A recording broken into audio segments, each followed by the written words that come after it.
এই যে দাঁড়ান, একদম নড়বেন না। জি, আমি তো। কথা কম। জানেন এই জায়গায় গাড়ি থামানো নিষেধ। ইউনিফর্ম দেখলেই অজুহাত দাঁড় করাবেন। ভাবছেন কাজে দেবে? ম্যাডাম 2 মিনিটের জন্যই। ম্যাডাম না, অফিসার আরিশা। আর 2 মিনিট 5 মিনিট আইনের কাছে সময় হিসাব চলে না। এত রাগ করার কি আছে? আমি তো কাউকে। শব্দটা শেষ করবেন না। আপনি কাউকে ধাক্কা না দিলেও নিয়ম ভেঙেছেন, সেটাই যথেষ্ট।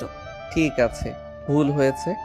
ভুল হলে শাস্তিও হবে। লাইসেন্স কাগজপত্র বের করেন এক্ষুনি। এই নিন। আপনার মতো মানুষও ভাবে নিয়ম শুধু বইয়ের পাতায়, রাস্তায় নামলেই সব ছাড়। আপনি সবসময় এমন কড়া থাকেন নাকি? প্রশ্ন করার অনুমতি আপনাকে কে দিয়েছে? চালান কাটছি। পরের বার যেন এই জায়গায় আপনাকে আর না দেখি। একদিন হয়তো আবার দেখা হবে। হুমকি দিলে পরিস্থিতি আরো খারাপ হবে। চলে যান এক্ষুনি। চালানের কাগজটা হাতে নিয়ে ঈশান যখন ঘুরে দাঁড়াতে যায়, ঠিক তখনই হঠাৎ থেমে যায়। চোখে মুখে কোনো ভয় নেই, বরং অদ্ভুত এক আত্মবিশ্বাস। যেন এই রাগী পুলিশ অফিসারের সামনে দাঁড়িয়ে সে কোনো অপরাধী না, বরং কোনো অসমাপ্ত গল্পের নায়ক। ঈশান হালকা হাসি দিয়ে বলে, আমাদের তো বারবার দেখা হবে ম্যাডাম, আপনি চাইলেও আটকাতে পারবেন না। কথাটা শোনা মাত্র আরিশা ঘুরে তাকায়। চোখ দুটো সরু হয়ে আসে, রাগে না বরং সন্দেহে। মানে কি বলতে চান? এমন করে রহস্য করছেন কেন? আরিশার কণ্ঠ এবার আগের চেয়েও ঠান্ডা। এই ঠান্ডার মধ্যেই সবচেয়ে বেশি ভয় লুকিয়ে থাকে, সেটা ঈশান ভালোই বুঝতে পারে। তবু সে পিছিয়ে যায় না।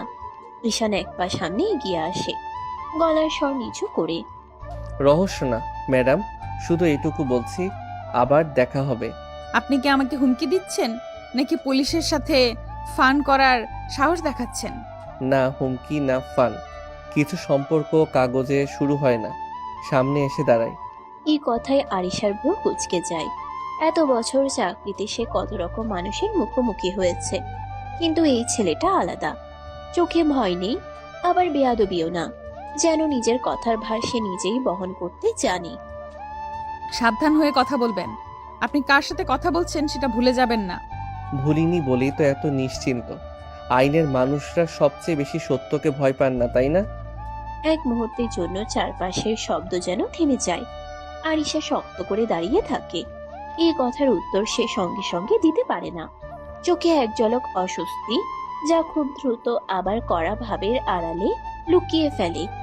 বেশি কথা বললে পরিস্থিতি আপনার জন্য ভালো হবে না। এখন চলে যান। যাচ্ছি, কিন্তু মনে রাখবেন এই শহরটা ছোট, আর কাকতালীয়গুলো খুবই জেদি। ঈশান ধীরে ধীরে হেঁটে চলে যায়, পিছনে আর একবারও তাকায় না। আয়েশা কিছুক্ষণ সেখানেই দাঁড়িয়ে থাকে। অদ্ভুতভাবে বুকের ভিতরে একটা অস্বস্তি দানা বাঁধে। নিজের মনেই বিরক্ত হয়ে বলে, এই ধরনের লোকদের গুরুত্ব দেওয়া ঠিক না। কিন্তু তবুও তার মনে একটা প্রশ্ন ঘুরপাক খায়। ছেলেটা এত নিশ্চিত হয়ে কথাটা বলল কেন? দূরে চলে যাওয়া ঈশানের ঠোঁটের কোণে তখনও সেই হালকা হাসি। সে জানে এটা কেবল প্রথম দেখা না। আরিশা জানে না তার সাজানো নিয়মের জীবনে কেউ একজন নীরবে ঢুকে পড়েছে। রাত নামতে নামতে ঈশান বাড়িতে পৌঁছায়। গেট পেরিয়েই পরিচিত বাড়ির আলো, পরিচিত উঠোন, সবকিছুই চেনা। কিন্তু আজ কেন জানি তার বুকের ভেতরটা অচেনা রকম ভারী। মাথার ভেতর বারবার ভেসে উঠছে এক জোড়া করা চোখ, ঠান্ডা গলা আর রহস্যময় কিছু কথা। ভেতরে ঢুকতেই রান্নাঘর থেকে মায়ের ডাক ভেসে আসে, ঈশান এসেছিস? হাত মুখ ধুয়ে আয়, খেতে বস। মায়ের কণ্ঠে সেই চিরচেনা মমতা। অন্যদিন হলে ঈশান দৌড়ে যেত, কিন্তু আজ পা যেন এগোয় না। ঈশান ধীরে বলে, পরে খাই মা, এখন ভালো লাগছে না। ভালো লাগছে না মানে শরীর খারাপ নাকি? না মা, শরীর ঠিকই আছে, মাথাটা একটু ভার লাগছে। মা ছেলের মুখের দিকে ভালো করে তাকায়। ছেলের চোখে আজ সেই চঞ্চলতা নেই, কোথায় যেন ডুবে আছে। অফিসে কিছু হয়েছে নাকি? কারোর সাথে ঝামেলা? তেমন কিছু না মা, এমনি। এই এমনি কথাটার আড়ালে কত কিছু লুকানো, সেটা ঈশান নিজেও ঠিক বুঝতে পারছে না। মায়ের প্রশ্ন এড়াতে সে ব্যাগটা কাঁধে তোলে। আমি একটু উপরে যাচ্ছি মা, ঘুমালে ঠিক হয়ে যাবে। ঠিক আছে, তোর জন্য খাবার রেখে দিচ্ছি, খিদে লাগলে খেয়ে নিস। ঈশান কোনো উত্তর দেয় না। সিঁড়ি ভেঙে ধীরে ধীরে উপরে উঠে যায়। প্রতিটা ধাপে যেন তার মাথার ভেতরের ভাবনাগুলো ভারী হয়ে ওঠে। রুমে ঢুকে দরজাটা বন্ধ করতেই সে বিছানায় বসে পড়ে। চোখ বন্ধ করলেও শান্তি আসে না। আরিশার কণ্ঠ কানে বাজে। শব্দটা শেষ করবেন না, চলে যান। ঈশান নিজের ঠোঁটের অজান্তেই এক চিলতে হাসি টেনে নেয়। নিজের মনে মনে বলে, অদ্ভুত মেয়ে, এত কড়া, এত রাগী, অথচ কেন জানি মনে হচ্ছে এই গল্পটা এখানেই শেষ না। বিছানায় শুয়ে ছাদের দিকে তাকিয়ে থাকে সে। বাইরে কোথাও দূরে গাড়ির শব্দ, শহরের কোলাহল, সব মিলিয়ে রাতটা ধীরে ধীরে গভীর হয়। আর নিচে রান্নাঘরে মা থালায় ভাত ঢালতে ঢালতে একবার দীর্ঘশ্বাস ফেলে। মায়ের মন বলে, ছেলেটার চোখে আজ অন্যরকম কিছু আছে। এই রাতে দুজন মানুষ আলাদা জায়গায় দাঁড়িয়ে, আলাদা ভাবনায় ডুবে। একজন জানে না সে কার জীবনে ঢুকে পড়েছে, আর আরেকজন বুঝতে শুরু করেছে তার নিয়মে জীবনে কেউ একজন নীরবে নড়াচড়া শুরু করেছে। সকালের রোদটা আজ একটু বেশি তীক্ষ্ণ। ব্যাগ কাঁধে নিয়ে ঈশান ভার্সিটির গেট বেরোয়। চারপাশে পরিচিত কোলাহল, হাসি, আড্ডা, দৌড়ঝাঁপ। শুধু তার ভেতরটা অদ্ভুতভাবে চুপচাপ। মাথার ভিতর এখনো গতকালের কিছু কথা ঘুরে বেড়াচ্ছে। কিছু চোখ, কিছু রাগী উচ্চারণ। ক্যাম্পাসের ভেতরে ঢুকতেই হঠাৎ পেছন থেকে ডাক। এই ঈশান, কই থাকিস রে? ফোন ধরিস না কেন? কাল থেকে ফোন দিছি, একবারও রিসিভ করলি না। হঠাৎ এত ব্যস্ত হলি নাকি? আরে না রে, এমনিতেই। এই এমনিতেই শব্দটা যেন ঈশানের আজকের সবচেয়ে বড় ঢাল। বন্ধুরা মুখের দিকে তাকিয়ে থাকে। এমনিতেই মানে কি? তোর মুখ দেখে তো ভালো লাগছে না। বেশি ভেবে লাভ নাই, রাতে মাথাটা একটু ধরেছিল, তাই ফোনটা সাইলেন্টে ছিল। বাহ, আমাদের খবর নেওয়ার দরকারই মনে হলো না। ঠিক আছে, মেনে নিলাম। তিনজন একসাথে হাঁটতে হাঁটতে ক্লাসরুমের দিকে যায়। চারপাশে পরিচিত করিডোর, দেয়ালে নোটিশ বোর্ড, দূরে ক্যান্টিনের গন্ধ, সবই চেনা। তবু ঈশানের কাছে আজ সবকিছু একটু দূরের মনে হচ্ছে। ক্লাসের সামনে দাঁড়িয়ে বন্ধু এক আবার বলে, শোন, আজ স্যারের ক্লাসে ঢুকবি তো? কালকে টপিকটা বুঝিস নাই? ঢুকবো না কেন? আজ তো প্রেজেন্টেশন নিয়েই পড়াবে। আরে হ্যাঁ, লাস্ট সেমিস্টারের সেই থিওরি যেটা কেউ ঠিক মতো বোঝে না। ঈশান এবার একটু সিরিয়াস হয়।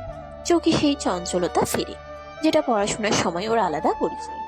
ওইটা কঠিন কিছু না, বেসিকটা ক্লিয়ার থাকলে সব সহজ। তাহলে তুই আমাদের উদ্ধার করবি। আজ ক্লাসে যে সব বুঝিয়ে দিবি। ঠিক আছে, ক্যান্টিনে বসেই বুঝিয়ে দেব। বন্ধুরা হাসতে হাসতে ক্লাসে ঢুকে যায়। বেঞ্চে বসে ঈশান খাতা খুলে বোর্ডের দিকে তাকালেও মনটা পুরোপুরি সেখানে নেই। হঠাৎ করে কলম থেমে যায়। চোখের সামনে ভেসে উঠে কড়া দৃষ্টি, ঠান্ডা গলা। আপনি কার সাথে কথা বলছেন সেটা ভুলে যাবেন না। এই কি হলো, হঠাৎ চুপ কেন? কিছু না, স্যার আসছে, চুপ কর। ক্লাস শুরু হয়। বোর্ডে লেখা স্যারের ব্যাখ্যা সবই বলছে। বোর্ডে লেখা স্যারের ব্যাখ্যা সবই চলছে। ঈশান নোট নেয়, প্রশ্নের উত্তর দেয়। বাইরে থেকে দেখলে কেউ বুঝতেই পারবে না তার ভেতরে অন্য এক অদৃশ্য অস্থিরতা কাজ করছে। ক্লাস শেষে বন্ধুরা আবার ঘিরে ধরে। মানতেই হবে, আজ তুই একদম ফর্মে ছিলি। ওই লাস্ট প্রশ্নটার উত্তর না দিলে তো আমি শেষ। পড়াশোনা বাদ দিলে চলবে নাকি? ডিগ্রি তো আর রাস্তায় পাওয়া যায় না। ঠিকই বলেছিস, চল ক্যান্টিনে যাই, আজকের টপিকটা বুঝিয়ে দে। তারা ক্যান্টিনের দিকে হাঁটে। ঈশান হাঁটতে হাঁটতে ভাবে জীবনটা কত সহজ ছিল এতদিন। ক্লাস, বন্ধু, পড়াশোনা, এই গণ্ডির ভেতরেই সব। কিন্তু কেন জানি মনে হচ্ছে কোথাও থেকে কেউ একজন এসে এই গণ্ডির বাইরে টান দিচ্ছে। আর সেই টানটা অদ্ভুতভাবে সে নিজেও এড়াতে চাইছে না। ক্যান্টিনের এক কোণে তিনজন বসে। টেবিল জুড়ে খাতা, কলম আর আধ খাওয়া নাস্তা। চারপাশে আড্ডার শব্দ, চায়ের কাপের টুংটাং, সব মিলিয়ে ক্যাম্পাসের চেনা দৃশ্য। মাঝখানে বসে ঈশান বোঝাতে বোঝাতে বোর্ডের মতো খাতায় রেখা টানে। দেখ, এই অংশটা যদি আগে ধরিস তাহলে পরের ফর্মুলাটা এমনিতেই মিলবে। আচ্ছা, এখন বুঝছি, আগে মাথার উপর দিয়ে যেত সব। ঈশান ধৈর্য ধরে আবার বুঝিয়ে দেয়। কথার ভঙ্গিতে কোনো বিরক্তি নেই, বরং চোখে এক ধরনের স্থিরতা। হঠাৎ বন্ধু দুই ঈশানের দিকে তাকিয়ে হেসে বলে, একটা কথা বলি, রাগ করবি না কিন্তু। বল। কিরে, তুই তো 1 বছর আগেও পড়াশোনায় মন দিয়ে করতিস না, ক্লাসে ফাঁকি দিতি, আড্ডা, এই ছিল তোর লাইফ। হঠাৎ কি এমন দেখলি যে একদম বদলে গেছিস? কথাটা শুনে ঈশানের হাতের কলম থেমে যায়। সে কয়েক সেকেন্ড চুপ থাকে, চোখ নামিয়ে খাতার পাতায় তাকায়, যেন ভেতরের কথাগুলো গুছিয়ে নিচ্ছে। তারপর ধীরে ধীরে মাথা তুলে বলে, মানুষের একটা সময় আসে যখন সে বুঝতে শেখে সবকিছু হালকাভাবে নিলে জীবন হালকা থাকে না। বাহ, আজকাল দার্শনিক হয়ে যাচ্ছিস দেখছি। দার্শনিক না, বাস্তববাদী। চারপাশের শব্দ যেন একটু দূরে সরে যায়। ঈশানের কণ্ঠে এবার এক ধরনের দৃঢ়তা। জীবনের লক্ষ্যে পৌঁছাতে পড়াশোনা সবার আগে। আমি বুঝে গেছি শর্টকাটে খুব দূরে যাওয়া যায় না, তাই আমি সেই পথটাই বেছে নিয়েছি। হঠাৎ এত বড় সিদ্ধান্তের পেছনে কোনো কারণ আছে নাকি? এক মুহূর্তের জন্য ঈশানের চোখে ভেসে ওঠে কিছু তিক্ত অতীত। ঈশানের গলা ধরে আসে। সে দ্রুতই নিজেকে সামলে নেয়। কারণ থাকতেই পারে, কিন্তু সব কারণ সবাইকেই বলতে নেই। যাই হোক, ভালো দেখেই তো যাচ্ছিস, আমাদেরও একটু টেনে তুলিস। সেটাই তো করছি। একসাথে থাকলে এগোনো সহজ হয়। তিনজন আবার পড়ায় মন দেয়। ঈশান বুঝাতে থাকে, বন্ধুরা মন দিয়ে শোনে। বাইরে থেকে দেখলে মনে হবে এটা নিছকই একদল ছাত্রের পড়াশোনা, কিন্তু ঈশানের ভেতরে তখন অন্য এক দৃশ্য। নিজের মনে এসে বলে, লক্ষ্য ঠিক না করলে কারোর সামনে দাঁড়ানো যায় না। বিকেলের আড্ডা শেষে ঈশান ভার্সিটির গেট পেরিয়ে বের হয়। চারপাশে ছাত্রছাত্রীদের ভিড়, গাড়ির শব্দ, পরিচিত কোলাহল। সে একটু সামনে এগিয়েই হঠাৎ থেমে যায়। সামনের রাস্তায় উত্তেজনা। দুজন কনস্টেবল এক লোককে ধরে রেখেছে। লোকটা চেঁচাচ্ছে, হাত ছাড়ানোর চেষ্টা করছে। আর ঠিক মাঝখানে কড়া ভঙ্গিতে দাঁড়িয়ে আছে আরিশা। চোখে সেই চেনা আগুন, কণ্ঠে কোনো নরম ভাব নেই। চুপ করুন, আর একবার নড়াচড়া করলে অবস্থা খারাপ হবে। আসামিটা মরিয়া হয়ে হাত ছাড়াতে চাইছে। আরিশা এক ঝটকায় তার কলার চেপে ধরে। কতদার পাওয়ার আছে নাকি? এত জোর দেখাচ্ছেন কেন? এই কথাটা শোনা মাত্র ঈশানের ভেতরে কেমন যেন একটা অদ্ভুত সাহস জেগে ওঠে। সে আর দূরে দাঁড়িয়ে থাকে না, ধীরে ধীরে কাছে এসে বলে, বাবা মেয়ে হয়েও এত জোর হাতটা ধরেন, একটু হালকা করলে কি হয়? আরিশা চমকে তাকায়। চোখের সামনে ঈশান। এক মুহূর্ত চিনতে দেরি হয় না, ভ্রু দুটো আরো শক্ত হয়ে যায়। একটা খেয়ে দেখুন মিস্টার, কেমন লাগে। মার নয়, আদর পেতে চাই। কনস্টেবল দুজন পর্যন্ত একবার করে তাকায়। আরিশার চোখের রাগ মুহূর্তে দ্বিগুণ হয়। পুলিশের সাথে ফ্লার্ট, জেলে ভরে দেব কিন্তু। তাহলে তো দেখা আরো নিয়মিত হবে। আপনার কথাই তো ঠিক হলো। বেশি বুদ্ধি দেখাবেন না, আমি ডিউটিতে আছি। জানি আপনাকে ডিউটিতেই সবচেয়ে ভয়ঙ্কর লাগে। এক সেকেন্ডের জন্য দুজনের চোখে চোখ, চারপাশের শব্দ যেন মিলিয়ে যায়। তারপর আরিশা নিজেকে শক্ত করে নেয়। কনস্টেবল, আসামিকে গাড়িতে তুলুন। আসামিকে তুলে নেওয়া হয়। গাড়ি এগিয়ে যায়। আরিশা ঘুরে আবার ঈশানের দিকে তাকায়। আপনি এখান থেকে যান, নইলে সত্যিই ঝামেলায় পড়বেন। ঝামেলাই তো খুঁজছি বলে বারবার আপনার সামনে পড়ছি কেন? আরিশা আর এক মুহূর্ত দাঁড়ায় না, কড়া পায়ে হেঁটে চলে যায়। ইউনিফর্মের ভেতরেও তার রাগ স্পষ্ট। ঈশান পেছনে দাঁড়িয়ে তাকিয়ে থাকে। ঠোঁটের কোণে ধীরে একটা হাসি ফুটে ওঠে। আরিশা দ্রুত পায়ে হাঁটছে। ডিউটির রেশ এখনো শরীরে, চোখে সেই চেনা কড়া ভাব। হঠাৎ পেছন থেকে দৌড়ে আসার শব্দ। এই যে, দাঁড়ান। আরিশা থামে না। ঈশান আরো কাছে এসে হাঁটতে হাঁটতেই বলে, বাইরে তো এত রাগী, ভিতরে কেমন আপনি? এই কথায় আরিশা হঠাৎ থেমে যায়। ধীরে ঘুরে তাকায়, চোখে আগুনের ঝিলিক। ভেতরে খাবার, আপনি নিয়ে কি করবেন? জানার ইচ্ছে আছে বলেই তো মানুষ বাইরে একরকম ভিতরে আরেক রকম হয়। আরিশা ঠোঁট চেপে ধরে। এই ছেলেটা সীমা বলছে না, নাকি মুছেও ভাঙছে তা সে ধরতে পারছে না। বেশি ব্যক্তিগত প্রশ্ন করছেন, এটা ভালো লক্ষণ না। আচ্ছা, ব্যক্তিগতই যদি বলি, স্বামীকে কে খুব আদর করেন? আপনাকে বলবো কেন? আপনি কে আমার? গলা উঁচু না, কিন্তু প্রতিটা শব্দ কাটার মতো ধার। আশপাশের দু একজন তাকিয়ে দেখে। ঈশান অবশ্য এক চুলো বিচলিত না। ঠিকই তো, আমি তো এখনো কেউ না, তবু জানার ইচ্ছে আছে। কোন সাহসী পুলিশ অফিসারের ব্যক্তিগত জীবন নিয়ে কথা বলেন? সাহস না, কৌতূহল। বাইরে এত কঠিন, ভিতরে কি একটু নরম না? এই প্রশ্নে আরিশা চুপ করে যায়। এক সেকেন্ডের জন্য তার চোখে একটা অদ্ভুত ছায়া খেলে যায়।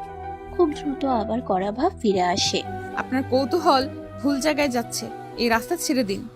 রাস্তা তো ছেড়ে দেব, কিন্তু প্রশ্নটা রেখে যাব। আর একবার এমন কথা বললে আইনের ভাষায় উত্তর দেব। সেটাও মেনে নেব, কিন্তু একদিন আপনি নিজেই উত্তর দেবেন। আরিশা আর কথা বাড়ায় না, সোজা সামনে হাঁটতে শুরু করে। পিছনে আর তাকায় না। ঈশান দাঁড়িয়ে থাকে। তার চোখে আজ আর দুষ্টুমি না, বরং এক ধরনের স্থির সিদ্ধান্ত। নিজের মনে বলে, বাইরে যতই কঠিন হোক, ভিতরে কিছু না থাকলে মানুষ এমন চোখে তাকায় না। বিকেল নামতে নামতেই ক্যাম্পাসের ক্যান্টিনে ঈশান বন্ধুদের সাথে বসে আড্ডা দিচ্ছে। টেবিল জুড়ে খাতা কলম আর কয়েকটা চায়ের কাপ। চারপাশে শিক্ষার্থীদের হট্টগোল, বাতাসে রোদ আর হালকা কোলাহল মিশে আছে। হঠাৎ দূরের রাস্তা দিয়ে দেখা যায় আরিশা ডিউটিতে এসেছে। সোজা পায়ে এগোচ্ছেন, চোখে আগুন, কাঁধে ইউনিফর্মের স্ট্র্যাপ ঠিকভাবে বাঁধা। ঈশান লক্ষ্য করলেও একদম পাত্তা দেয় না। ঠোঁটের কোণে হালকা হাসি টেনে শুধু বন্ধুর দিকে তাকিয়ে বলে, চলো গল্প করি, আজ ক্লাস কেমন গেল? ভাই, লেডি পুলিশ তো জোস। বাহ, ওর ডিউটি দেখে মনে হলো আমাদের মতো ছেলেরা ছোটখাটো। হাহা, জোস বলছিস? ঠিক আছে, মানছি। বন্ধুরা হেসে চায়ের কাপের দিকে তাকিয়ে ঈশান নিজের চোখে দেখে আরিশ একটু দূরে দাঁড়িয়ে চারপাশ নজর রাখছে। ভিতরে রাগ, বাহিরে কর্তৃত্ব। সেই মিলনই তার চোখে আজও অদ্ভুতভাবে আকর্ষণীয়। ভাই, ওর চোখে আগুন, বডি ল্যাঙ্গুয়েজ সব মিলিয়ে ফাটাফাটি। তুই বলতি না এই শহরে সব পুলিশ এত রাগী হয়? সবাই না, কিছু মানুষ আছে যারা ইউনিফর্মের ভেতরেও আগুন লুকিয়ে রাখে। আরিশা এবার পাশের টেবিলের দিকে তাকায়, চুপচাপ। ঈশান চোখ ফেরায় না। কিছুক্ষণ তারা একে অপরকে মাত্র নজরে ধরেই যায়। ভাই দেখেছিস, ও হেঁটে চলে গেল। এই শহরের সব লেডি পুলিশের যদি এমন হয়। হ্যাঁ, কিন্তু দেখো, কিছু মানুষ শুধু পেশাই কঠিন, ভিতরে অন্য কেউ থাকতে পারে, সেটা খুঁজে বের করতে হয়। বন্ধুরা কিছু বলতে পারলো না। আরিশা চলে গেলেও তার উপস্থিতি পুরো ক্যান্টিনে একটা অদ্ভুত ছাপ রেখে গেল। ঈশান আবার চায়ের কাপ হাতে নিয়ে ধীরে হাসে। নিজেই মনে মনে বলে, রাগী ম্যাডাম, তুমি যতই বাইরে কঠোর হও, কি আমি একদিন দেখতে চাই। ক্যান্টিনের বিকেলটা ধীরে ধীরে গড়িয়ে যায়। বন্ধুরা আড্ডায় ব্যস্ত, কিন্তু ঈশানের মন সবসময় সেখানে। আরিশার চোখ, তার আগুন, তার শক্তি। রাত নামে। ঈশানের বাড়িতে ডাইনিং টেবিল সাজানো, হালকা আলো, ধোঁয়া ওঠা ভাতের গন্ধ আর ভাজি ডাল, সব মিলিয়ে পরিচিত পারিবারিক দৃশ্য। ঈশান খাবারের পাত্র হাতে টেবিলের দিকে বসে। মা একটু হাসি দিয়ে সালাদ সাজাচ্ছেন। বাবা নীরব বসে, চোখে কাগজ, হালকা ধূমপানের ছাপ। খাবার শুরু হতেই বাবা হালকা কণ্ঠে প্রশ্ন তোলেন, পড়াশোনা কেমন চলছে? ভালো বাবা। বাবার চোখে সন্তুষ্টির ছাপ। তবে সে জানে শুধু পড়াশোনা যথেষ্ট নয়। বাবা একটু কড়া ভঙ্গিতে চোখ করেন। এবার দায়িত্ব নিতে শেখো, কয়দিন পরে বউ ঘরে আসবে। ঈশানের ভেতরে এক অদ্ভুত উত্তেজনা জেগে ওঠে। বাবা শুধু ভবিষ্যতের জন্য আগ্রহী, কিন্তু ঈশান জানে এই দায়িত্ব মানে শুধু পড়াশোনা বা কাজ নয়, একটা নতুন জীবন। সব করব বাবা। হ্যাঁ ঈশান, কিন্তু মনে রেখো, দায়িত্ব মানে শুধু কঠিন কাজ নয়, ভালোবেসেও শিখতে হয়। এটা মানুষকে বুঝতে হবে, সময় দিতে হবে। হ্যাঁ মা, মনে রাখবো। মায়ের কথা ঈশানের চোখে অদ্ভুত দৃঢ়তা ফুটে ওঠে। সে জানে ভবিষ্যতের প্রতিটা পদক্ষেপই এখন গুরুত্বপূর্ণ। পড়াশোনার দায়িত্ব, সম্পর্ক, সব মিলিয়ে সে নতুন এক অধ্যায়ের দিকে এগোচ্ছে। ঠিক আছে, খেয়ে নাও। পড়াশোনা সামলাতে হবে তো। সামলে নিব বাবা। রাতে খাবারের আড্ডা শেষ হয়। ঈশান নিজের ঘরে উঠে বসে। চোখ বন্ধ করেও ভাবনা থামে না। রাত গভীর, ঘরের আলো ম্লান, শুধু টেবিল ল্যাম্প চলছে। ঈশান বই খুলে কিছুক্ষণ পড়েছে, কিন্তু মন আর চোখ কোথাও ধরে না। হঠাৎ মোবাইল ফোনের স্ক্রিন জ্বলজ্বল করে। নামটা দেখে হালকা হাসি ফোটে তার ঠোঁটে। হ্যালো ভাই। ঈশান, কেমন আছিস? ঠিক আছি, তুমি কেমন? ভালো। জানিস জিশানের জন্মদিন কাল? হ্যাঁ, কি প্ল্যান করছিস? সারপ্রাইজ পার্টি দিব, তুই আসবি তো? সব আয়োজন আমরা আগে থেকে ঠিক করেছি। ঈশানের চোখে আনন্দের ঝিলিক। দীর্ঘদিন বন্ধুরা মিলে হেসে খেলে গল্প করে, এমন মুহূর্তগুলোই সব থেকে মধুর।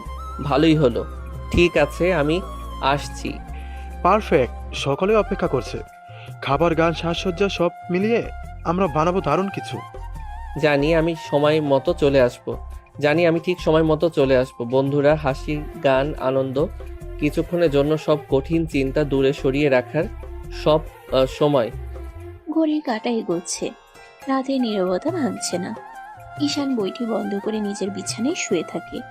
মনে বারবার বাজছে কাল জিসানের জন্মদিন, সারপ্রাইজ, বন্ধুত্ব, আনন্দ আর এক নতুন গল্প শুরু হতে যাচ্ছে। রাত গভীর, চাঁদ হালকা আলো ছড়িয়ে দিয়েছে মাঠের উপর। ঘাসে শিশির ঝরছে, বাতাসে ঘ্রাণ মিশেছে ফুলের এবং পুরীর। ঈশান এবং তার কয়েকজন বন্ধু ছোট্ট মাঠের মধ্যে এক কোণে বসে আছে। হাতে লাইট, ব্যাগে কেক, সজ্জার জন্য রঙিন ব্যানার, সব প্রস্তুত। ঠিক আছে সবাই, সব ঠিকঠাক আছে তো? হ্যাঁ ভাই, সব ঠিক। জিসান কখন আসবে সেটা তো আমরা টাইমিং ঠিক করেছি। আর আমিও খুশি হচ্ছি ওর মুখ দেখার জন্য। আজকের সারপ্রাইজে ওর রিয়াকশন প্রাইসলেস হবে। ঈশান ধীরে ধীরে ঘুরে চারপাশ দেখে। মাঠটা শান্ত, শুধু এই রাতের কোলাহল আর দূরে কিছু কাটার মতো গাছের ছায়া। এই শান্তি যেন আরো আগ্রহ বাড়াচ্ছে। ঠিক আছে, সবাই চুপচাপ থাকো। চোখ বেঁধে আমরা সরাসরি পার্টি দিব। চোখ বেঁধে? ও, কেমন মজা হবে। ঠিক তাই। ওর সামনে বসে হঠাৎ সব খুলে দেব। দেখবে কিভাবে সব আয়োজন করেছি। মুহূর্তে সবাই প্রস্তুত। ব্যানার টাঙানো, লাইট জ্বালানো, কেক টেবিলে সাজানো। ঈশানের চোখে ছোট্ট হাসি। চারপাশের অন্ধকার যেন উজ্জ্বল হয়ে উঠছে এক নতুন আনন্দের জন্য। দূরে জিসানকে দেখে ওরা গিয়ে চোখ বেঁধে দিল। জিসান ধীরে ধীরে হাসে। সে কোনো কিছু বুঝতে পারছে না। ঈশানের বন্ধুরা তাকে ধরে নিয়ে মাঠের ঠিক মাঝখানে বসায়। কোথায় আনলি রে? কি হলো ভাই? চুপ, চোখ বেঁধে রেখো, আরেক সেকেন্ড ধৈর্য ধরো। মুহূর্তটি উত্তেজনায় ভরে যায়। সব বন্ধু নিজ নিজ অবস্থান নিলে। ঈশানের কণ্ঠ নরম কিন্তু ধৈর্যপূর্ণ। এবার চোখ খুলো। জিসান চোখ খুলে। চোখের সামনে সব সাজানো ব্যানার, লাইট জ্বলছে, কেক সাজানো, বন্ধুরা হাসছে। মুখের চমকের এক মিশ্র রিয়াকশন, হাসি, বিস্ময়, আনন্দ। বাহ, এটা কি হলো? সবাই ধন্যবাদ। ওরে বাবা। সারপ্রাইজ আজকের রাত শুধু তোমার জন্য জিসান। জিসান দৌড়ে গিয়ে ঈশানের কাঁধে হাত রাখে। বন্ধুরা একসাথে হেসে ওঠে। মাঠে আলো, হাসি, কেকের ঘ্রাণ, সব মিলিয়ে এক অসাধারণ মুহূর্ত। এই তো আমি সবসময় চেয়েছি একটি সত্যিকারের সারপ্রাইজ। খুশি হয়েছিস তো? অনেক ভাই। জিসানের জন্মদিনের পার্টি শেষ। মাঠে এখন শুধু ছাপ্পা ছাপ্পা শিশিরের গন্ধ, হাওয়ায় মৃদু ঠান্ডা। ঈশান এবং তার বন্ধুরা একসাথে কেক কেটে, গান গেয়ে, আড্ডা দিয়ে আনন্দের শেষ মুহূর্ত উপভোগ করেছে। তারপর ধীরে ধীরে সবাই বিদায় নেয়। ঈশান ব্যাগ কাঁধে নিয়ে বাড়ির দিকে যাচ্ছিল। রাস্তা ফাঁকা, চারপাশে রাতের নীরবতা, হালকা বাতাস চোখে লাগে। হঠাৎ চোখ আটকে গেল দূরে। রাস্তার পাশে আরিশার স্কুটি স্টার্ট হচ্ছে না। ঈশান দ্রুত এগোতে শুরু করে। স্কুটি ঠিকমতো থেমে আছে। আরিশা কিছুটা ঝুঁকে চাবি ঘোরাচ্ছে। কি ম্যাডাম, কি সমস্যা? দেখতেই তো পাচ্ছেন কি সমস্যা, আবার জিজ্ঞেস করছেন কেন? ঈশানের ভেতরে এক ধরনের দুশ্চিন্তা জেগে ওঠে। রাত, নির্জন রাস্তা, একা মেয়ের সঙ্গে কিছুটা অস্বস্তি। একা একা একটা মেয়ে এত রাতে এই নির্জন জায়গায় ভয় করছে না? কিসের ভয়? যদি এখন কিছু হয়ে যায়? আরিশার চোখে অদ্ভুত এক ঝিলিক। প্রথমবার কেউ তার রাগের ভেতর এমন সতর্কতা দেখালো। সে চুপ করে স্টার্ট ঘুরিয়ে আবার চেষ্টা করে। স্কুটি নড়াচড়া করে না। আমি নিজেই সামলে নেব, আপনি কেন চিন্তা করছেন? কারণ আমি এমন সময়ে কাউকে সমস্যার মধ্যে দেখতে পারি না। ঈশানের কণ্ঠে শুধু উদ্বেগ, কোনো ডর নেই। আরিশা কিছুক্ষণ চুপ, তারপর হালকা করে কণ্ঠ নিচু করে বলে, ঠিক আছে, ধন্যবাদ, ভীত হইনি আমি। যদি একটু সাহায্য লাগে আমি আছি। রাতে নির্জন রাস্তা, বাতাসে শিশিরের ঠান্ডা ছোঁয়া, চারপাশে শুধু অন্ধকার, হালকা বাতাসের শব্দ। ঈশান স্কুটি পাশে রেখে আরিশার দিকে ধীরে এগিয়ে আসে। ঈশান হালকা হাসি দিয়ে কানের কাছে ফিসফিস করে বলে, দুজন এই নির্জন জায়গায় কেমন ফিল হচ্ছে ম্যাডাম? দূরে সরুন। ঈশান চোখের কৌতূহল আর চোখের কোণে ছোট্ট এক বাঁকা ঈশানের চোখে কৌতূহল আর চোখের কোণে ছোট্ট এক বাঁকা হাসি। সে হঠাৎ করে আরিশার হাত ধরে ধীরে কাছে টানে। ঈশান হালকা হাসি দিয়ে গলায় মুখ ডুবিয়ে বলে, আপনি তো সাহসী, তাহলে কাঁপছেন কেন? ঈশান সীমার বাইরে যাওয়ার চেষ্টা করলে চুপ করে ফিল করুন ম্যাম। সীমা বজায় রাখুন। ঈশান আর শুনল না। আরিশার ঠোঁটে ঠোঁট ডুবিয়ে কিস করতে লাগলো। বেশ কিছুক্ষণ পর ঈশান ছেড়ে দিল আরিশাকে। আরিশা রেগে কিছু বলতে গিয়েও বলল না। আরিশা স্কুটি নিয়ে ধীরে ধীরে চলে যায়। ঈশান কিছুক্ষণ দাঁড়িয়ে থাকে। রাতের নীরবতার মধ্যে শুধু হৃদয়ে দ্রুততা অনুভব করে। আরিশা বাড়ি ফিরে আসে। রাত এখন পুরোপুরি নীরব। ঘরে হালকা আলো। আয়নার পাশে সে দাঁড়িয়ে। ভিতরে মনটা অচেনা উত্তেজনায় ভরা। রাগ আর দ্বন্দ্বের মিশ্রণ। আজ রাতে সে নির্জন রাস্তায় ঈশানের সাহসী আচরণ আর আরিশার ভিতরের কৌতূহল সবই এখন একেবারে ভেসে ওঠে। আরিশা আয়নার সামনে দাঁড়িয়ে নিজেকে দেখছে। আর সেই মুহূর্তে চোখ বন্ধ করে মনে মনে সেই চুম্বনের স্পর্শটি পুনরায় অনুভব করে। আরিশা নিজের মনে হালকা শ্বাস ফেলতে ফেলতে বলে, পিচ্চি ছেলের এত সাহস আমাকে কিস করে। ঈশানের ঠোঁটের ছোঁয়া, হালকা মিষ্টি চুম্বন মুহূর্তটা তার ভিতর উষ্ণতা ছড়িয়ে দেয়। রাগী চোখ, শক্ত মন সব মিলিয়ে ভিতরের অদ্ভুত নরমতা জাগে। ওকে দেখে নেব। যে সাহস দেখালো, আজ রাতে যা হলো তার শুধু একটা মুহূর্ত নয়, ভেতরে একটা নতুন অনুভূতি শুরু হয়েছে। পরের দিন সকালে আরিশার ঘরে আলো ঢুকছে, কিন্তু মনটা মোটেই শান্ত নয়। খাবারের টেবিল সাজানো, তবে আরিশার চোখে চিন্তার ছাপ। হঠাৎ বাবা মুখে কড়া ভাব নিয়ে প্রশ্ন তোলেন, তুমি কি ও বাড়ি যাবে না? কোন বাড়ি? তা তুমি ভালো করে জানো। আমার কোনো ইচ্ছে নেই যাওয়ার। কেন যাবে না তুমি? তুমি ভালোই জানো কেন। মেজাজটা গরম। ঘরের মধ্যে একটা চাপ অনুভূত হচ্ছে। আরিশা জানে কথা বেশি বললে কেবল পরিস্থিতি খারাপ হবে। সে চুপচাপ টেবিলের দিকে তাকায়, হাতে চা নেয়। হ্যাঁ মা। খাবার শেষ করে আরিশা সোজা ডিউটির ইউনিফর্ম পরে বের হয়। বাবা মায়ের চোখে অদ্ভুত চিন্তা, আর আরিশার মনে এক ধরনের চরম দৃঢ়তা। সকালে ডিউটি শুরু হয়ে গেছে। আরিশা ইউনিফর্মে, পায়ে জুতা ঠিক মতো বাঁধা, চোখে আগুন, মনটা এখনো ভরা বাবার কথার খ্যাপা রাগ। সে নিজের ভিতরের উত্তেজনা সামলাতে চেষ্টা করছে, কিন্তু প্রতিটা পদক্ষেপে মনে হচ্ছে সেই কথাগুলো ফিরে ফিরে আসে। হঠাৎ পা মুচকে যায়। আরিশা ভারসাম্য হারাতে বসে। মুহূর্তেই পাশ থেকে একটি শক্ত হাত তাকে ধরে ধরে রাখে। সাবধানে ম্যাডাম। আপনি এখানে কেন? এখান দিয়ে যাচ্ছিলাম। আমাকে ফলো করছেন? চাইলে করতে পারি।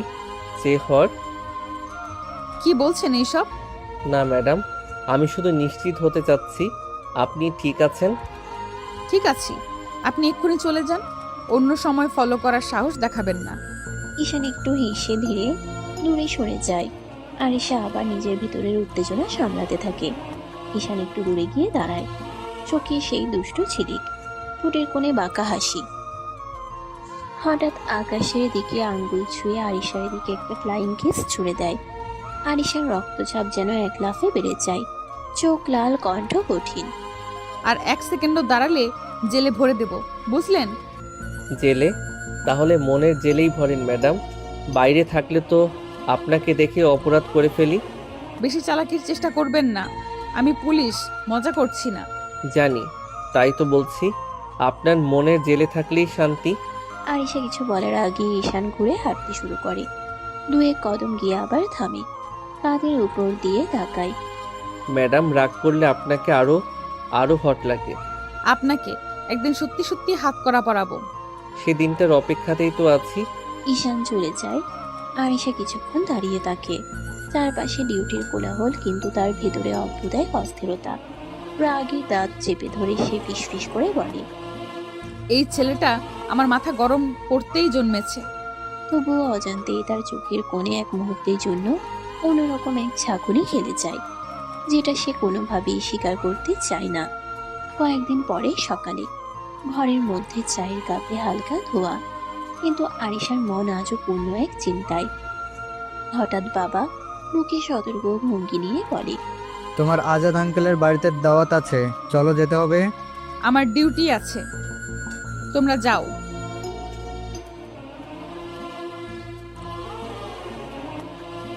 পরে যাব, তোমরা যাও, আমি ডিউটিতে থাকবো। বাবা মা একে অপরের দিকে চেয়ে দেখেন। কিছুক্ষণ চুপচাপ থাকা, তারপর বাবা নিঃশ্বাস ফেলে হালকা মাথা নাড়ে। ঠিক আছে, তবে খেয়াল রেখো, যদি কোনো সমস্যা হয় ফোন দেবে। হ্যাঁ বাবা। দুপুরে মা বাবা বাড়ি থেকে বেরিয়ে যায়। আরিশা তাদের পিছনে তাকায় না, ডিউটির ইউনিফর্ম ঠিক করে, হালকা নিঃশ্বাস ফেলে। আজও তার দিন ভরে আছে রাগ, কাজের চাপ আর ঈশানের স্মৃতি নিয়ে। দূরে বাবার গাড়ি চলে যাচ্ছে। আরিশা একা ডিউটিতে রাস্তায় হাঁটছে। চারপাশ নীরব, বাতাসে শিশিরের ঠান্ডা। ডিউটি শেষ করে ক্লান্ত শরীর নিয়ে আরিশা বাসায় ফিরল। দরজা বন্ধ হতেই যেন চারপাশের শব্দ হঠাৎ থেমে গেল। ইউনিফর্ম খুলে চেয়ারে ছুঁড়ে রেখে সে একবার লম্বা নিঃশ্বাস নিল। মাথার ভেতর আজও হাজারটা চিন্তা ঘুরপাক খাচ্ছে। হঠাৎ ফোন বেজে উঠল। হ্যালো,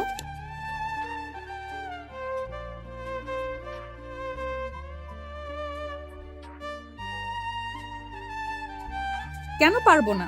আমি কি ছোট বাচ্চা নাকি?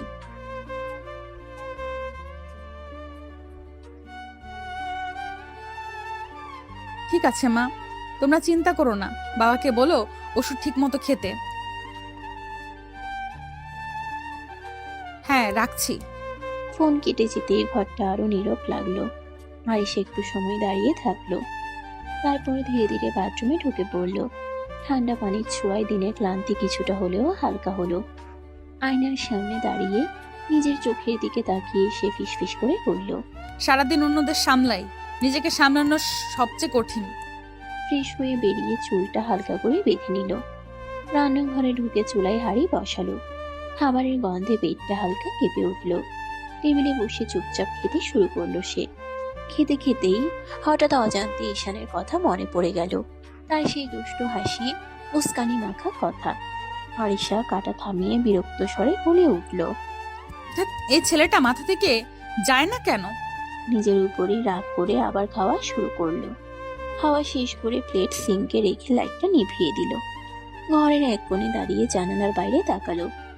শহরের আলো, দূরের গাড়ির শব্দ, সব মিলিয়ে রাতটা অদ্ভুত রকম ভারী। ঘরের আলো নিভিয়ে বিছানায় শুয়ে পড়ে আরিশা। চোখ বন্ধ করলেও ঘুম আসে না। মাথার ভিতরে ঘুরতে থাকে একটাই কথা, চাকরি, দায়িত্ব, ইউনিফর্ম। নিজের ইচ্ছে, নিজের চাওয়াগুলো যেন ধীরে ধীরে কোথাও হারিয়ে যাচ্ছে। আরিশা হালকা দীর্ঘশ্বাস ফেলে উঠে বসে। সবকিছু কি শুধু ডিউটি আর দায়িত্বেই শেষ হয়ে যাবে?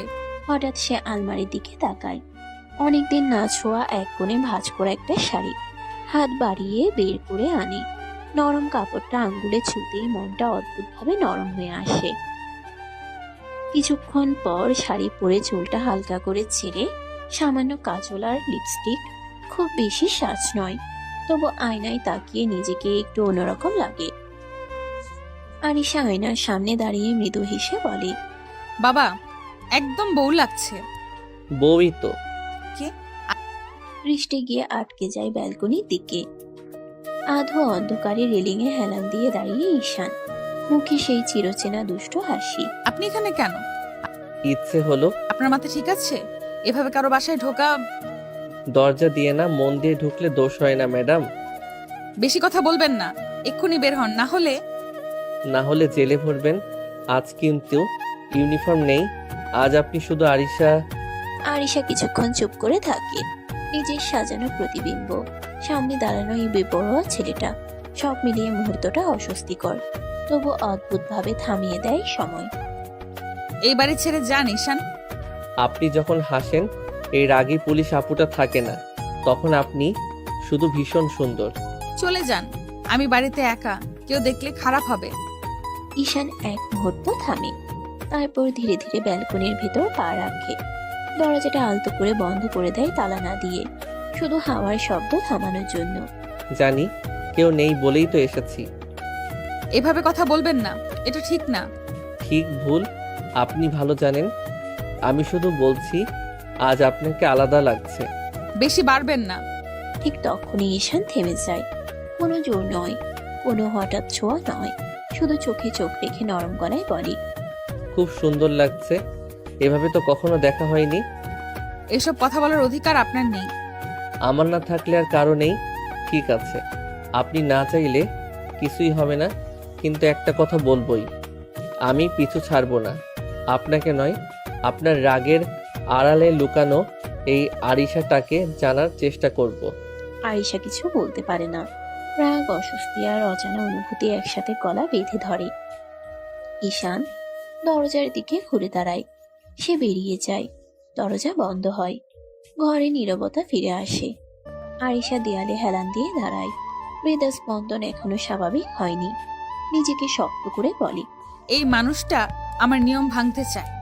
কিন্তু আয়নায় নিজের চোখে সে আরেকটা সত্যও দেখে। এই গল্প থেকে সরে যাওয়া আগের মতো সহজ হবে না। পরের দিন বিকেলের দিকে দরজার শব্দে আরিশা ঘর থেকে বেরিয়ে আসে। মা বাবা ফিরেছে। তাদের মুখে ক্লান্তির ছাপ, তবু চোখে মেয়েকে দেখায় শান্তি। ভয়? আমি পুলিশ, ভয় কেন পাবো? তবুও বলছি, ওই শহরটা এখন আর আগের মতো নেই। একাই ছিলি, মনটা খসখস করছিল। দরজা লাগানো ছিল, আশেপাশে কেউ ছিল না। ডিউটির পর ঘুমিয়েছি, সব ঠিক ছিল। হ্যাঁ মা, রান্না করা ছিল, গরম করে খেয়েছি। এই তো আমার মেয়ে নিজের খেয়াল নিজেই রাখতে পারে। আরিশা চুপ করে থাকে। কথাগুলো ঠিকই, তবু ভেতরে কোথাও একটা ঢেউ নড়ে ওঠে গত রাতে অপ্রত্যাশিত মুহূর্ত, নিজের অস্বস্তি আর সেই অদ্ভুত স্পন্দন। একটু পরে বের হব, আগে চা বানাই। রান্নাঘরে ঢুকতে ঢুকতে আরিশা এক মুহূর্ত থামে। জানালার কাছে নিজের প্রতিচ্ছবি দেখে। শক্ত মুখ, নিয়ন্ত্রিত চোখ, সব আগের মতোই। তবু ভেতরে সে জানে সব আগের মতো নেই। বাইরে দায়িত্বের পোশাক, ভেতরে জমে থাকা প্রশ্ন। আরিশার দিন আবার শুরু হয়, কিন্তু গত রাতের ছায়া আজও তার পিছু ছাড়ে না। থানার ভেতর সকালটা ব্যস্ত। ফোনের রিং, কাগজের শব্দ, ডিউটি অফিসারের হাঁক ডাক, সব মিলিয়ে চেনা কোলাহল। আরিশা নিজের চেয়ারে বসে ফাইল উল্টাচ্ছে, তবু চোখের সামনে শব্দগুলো ভেসে উঠছে। মনটা কোথাও আটকে আছে। কলমটা হঠাৎ থেমে যায়। আরিশা চেয়ারের পেছনে হেলান দেয়, চোখ দুটো কিছুক্ষণ বন্ধ করে। ঈশান, কাল এত কাছে আসলে কেন? তার ভ্রু কুঁচকে যায়। ঈশানের মুখটা চোখের সামনে ভেসে উঠে, নির্ভীক দৃষ্টি, অদ্ভুত আত্মবিশ্বাস। আগে তো এমন করতো না, হাসি ঠাট্টা করতো ঠিকই, কিন্তু সীমা জানতো। তাহলে কাল হঠাৎ কেন কেন ওইভাবে কথা বললো? কেন এতটা নিশ্চিত ছিল? আরিশা নিজের উপরই বিরক্ত হয়। একজন পুলিশ অফিসার হয়ে এসব ভাবা তার পছন্দ নয়। সে নিজেকে শক্ত করার চেষ্টা করে। না, আমি ভুল ভাবছি। হয়তো ওর স্বভাবটাই এমন, বেপরোয়া, বাড়াবাড়ি করা। যদি শুধু দুষ্টুমি হতো, তাহলে চোখে ওই জিদটা কেন ছিল? একজন কনস্টেবল ফাইল দিতে এলে আরিশা দ্রুত স্বাভাবিক হয়ে যায়। ফাইলটা রেখে যান। কনস্টেবল চলে গেলে আবার নীরবতা। আরিশা জানালার বাইরে তাকায়। রাস্তায় মানুষ চলছে, গাড়ির শব্দ ভেসে আসছে। আমি আমার কাজে মন দেব, কারো হঠাৎ আসা যাওয়ায় আমি বদলাবো না। তবু বুকের ভিতরে অজান্তেই একটা অস্বস্তি জমে থাকে, কারণ সে জানে এই প্রশ্নগুলোর উত্তর সে এখনো নিজেকেও দিতে পারেনি। থানার ঘড়িতে সময় এগোয়, কিন্তু আরিশার ভেতরে দ্বিধা ঠিক সেখানেই দাঁড়িয়ে থাকে। থানায় কাজ শেষ করে আরিশা ডিউটির জন্য একটু দূরের এলাকায় রওনা দেয়। সাথে আছে আরেকজন অফিসার। সরকারি গাড়িতে বসে তারা রুট আর কাজের কথা বলতে বলতে এগোয়। আজ এলাকাটা বেশ শান্ত মনে হচ্ছে। শান্ত থাকলেই ভালো, ঝামেলা কম করলে কাজটা গুছিয়ে করা যায়। গাড়ি থেকে নেমে তারা হাঁটতে শুরু করে। ডিউটির মাঝেই দু একটা হালকা কথা, অফিসের গল্প। আরিশার মুখে আজ অচেনা একটা স্বাভাবিক হাসি। সে হাসিটা সে খুব কমই দেখায়। আজ আপনাকে বেশ ফ্রেশ লাগছে। ডিউটি ভালো, গেলে মনটাও ভালো থাকে। এই দৃশ্যটা দূর থেকে দেখছে আরেকজন। রাস্তার ওপাশে দাঁড়িয়ে ঈশান, চোখ দুটো স্থির, মুখ শক্ত। আরিশার হাসিটা তার চোখে যেন কাটার মতো বিধে। ওর মুখে এই হাসি আমার সামনে তো কখনো হাসে না। এই অফিসারের সাথে এত হাসি কেন? আমাকে দেখলে তো আগুন হয়ে যায়। আরিশা কথা বলতে বলতে একবার ঘুরে তাকায়। চোখের কোণে ঈশানের উপস্থিতি টের পায়। মুহূর্তের জন্য হাসিটা থেমে যায়, কিন্তু সে কিছুই প্রকাশ করে না। আবার স্বাভাবিক হয়ে কাজে মন দেয়। ঈশান সেটা লক্ষ্য করে আরো চুপসে যায়। ঠিক আছে, হাসি আজ অন্যদের জন্য, কিন্তু এই হাসির মানে আমি বুঝে নেব। আরিশা আর সে অফিসার ডিউটির কাজে ব্যস্ত। হঠাৎ অফিসারের ফোন বেজে ওঠে। আপনি একটু দাঁড়ান, কলটা রিসিভ করে আসছি। আরিশা মাথা নাড়ে। অফিসার কয়েক কদম দূরে সরে যায়। ঠিক সেই মুহূর্তে একটা হাত হঠাৎ আরিশার কবজি ধরে টানে। আরিশা চমকে গিয়ে এসে ঘুরে দাঁড়ায়। কি করছো? আড়ালের ছায়ায় ঈশান, চোখে চাপা রাগ, কণ্ঠ নিচু কিন্তু টান টান। ঈশান রেগে বলল, ওই অফিসারের সাথে এত হাসি কেন? ছাড়ো, আমি কার সাথে হাসবো, কার সাথে কথা বলবো ওটা আমার ব্যাপার, তোমার কি? আমার সামনে তো কখনো হাসেন না। কারণ আমি তোমার ইচ্ছে মতো চলি না। ঈশান আরেকটু কাছে আসে। এতটাই কাছে যে তার নিঃশ্বাস আরিশার কানে লাগে। সে কিস করে না, শুধু গলার খুব কাছে মুখ এনে ফিসফিস করে।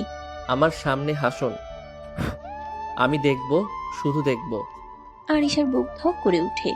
রাগে নয়, এই অপ্রত্যাশিত ঘনিষ্ঠতায়। সে নিজেকে সামলে এক পা পিছিয়ে যায়। সীমা ছাড়াবে না ঈশান, আমি ডিউটিতে আছি। ঠিক আছে, কিন্তু একটা কথা মনে রাখবেন, আপনার হাসি আমাকে অদ্ভুতভাবে জ্বালায়। এই বলে ঈশান সরে যায়। ঠিক তখনই অফিসার ফিরে আসে। চলুন কাজ শেষ করা যাক।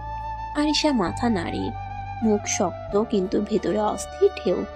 ডিউটি চলতে থাকে, কিন্তু আড়ালে সেই মুহূর্ত দুজনের মনেই গভীর দাগ কেটে যায়। রাত গভীর, ঘরের লাইটগুলো নিভে এসেছে, শুধু ড্রয়িং রুমে হালকা আলো জ্বলছে। আরিশা ডিউটি শেষে চুপচাপ বসে আছে, মুখে ক্লান্তি, চোখে একরাশ ভাবনা। হঠাৎ বাবা ধীরে এসে সামনের চেয়ারে বসেন। আর কতদিন এভাবে থাকবি আরিশা? এভাবে মানে? কাজ ডিউটি একা থাকা, মানুষ তো কথা বলে না মা, সমাজে কানাঘুষা থামে না। আমি মানুষের কথা ভাবি না বাবা। তুই না ভাবলো মানুষ ভাববে। আমরা তো এই সমাজে বাস করি, চাইলেও বাইরে থাকতে পারি না। আরিশা উঠে দাঁড়ায়, জানালার পাশে গিয়ে দাঁড়িয়ে বাইরে তাকায়। অন্ধকারে দূরের আলো ঝিলমিল করছে। সমাজের জন্য কি আমি নিজের জীবন থামিয়ে রাখবো? আমি কি শুধু মানুষ কি বলবে এই ভয়ে বাঁচবো? আমি তো শত্রু নই, আমি শুধু চাই তুই একটু শান্তি পা। শান্তি যদি নিজের মনের বিরুদ্ধে গিয়ে পাই, তাহলে সে শান্তি আমার চাই না বাবা। তোর মা বাবা হিসেবে দায়িত্ব আছে আমাদের। জানি, কিন্তু আমারও তো একটা মন আছে। আমি মনের বিরুদ্ধে কাজ করতে পারবো না।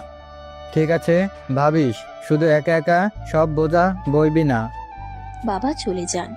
আরিশা একা দাঁড়িয়ে থাকে, বুকের ভেতর চাপা কষ্ট, তবু মাথা উঁচু।